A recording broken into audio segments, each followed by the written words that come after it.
అందరికీ నమస్కారం. Congress party BLR గారికి నా హృదయపూర్వక కృతజ్ఞతలు. నన్ను నమ్మి ఈ వార్డు ప్రజలకి వార్డు కౌన్సిలర్గా నాకు సీట్ ఇచ్చి బిఎల్ఆర్ గారికి వారందరికీ నా కృతజ్ఞతలు. ఈ సందర్భంగా నేను చెప్పేది ఏంటంటే, ఈ 23వ వార్డు ప్రజలకి ఏ సమస్యలు వచ్చినా ఇందిరమ్మ పథకాలని అలాంటి వాటిని ఏది ఉన్నా మీ వద్దకు చేరుస్తానని, నీటి సమస్యలు కానీ, వీధి లైట్ల సమస్య కానీ, రోడ్డు సమస్యలు కానీ ఏది ఉన్నా పూర్తి చేసి మీకు ఏ ఇబ్బంది కలగకుండా చూసుకోవాలన్న బాధ్యత మా మీద ఉంది.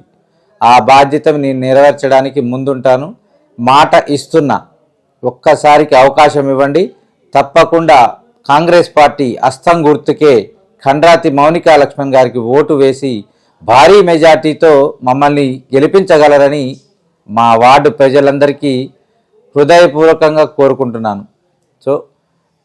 కాబట్టి ఈసారి కాంగ్రెస్ పార్టీ హస్తం గుర్తుకి తప్పకుండా మీకు సంబంధించిన సంబంధికులకు అందరికీ చెప్పి భారీ మెజార్టీతో మమ్మల్ని గెలిపించగలరని మిమ్మల్ని అందరినీ ప్రాధేయపడుతున్నాం.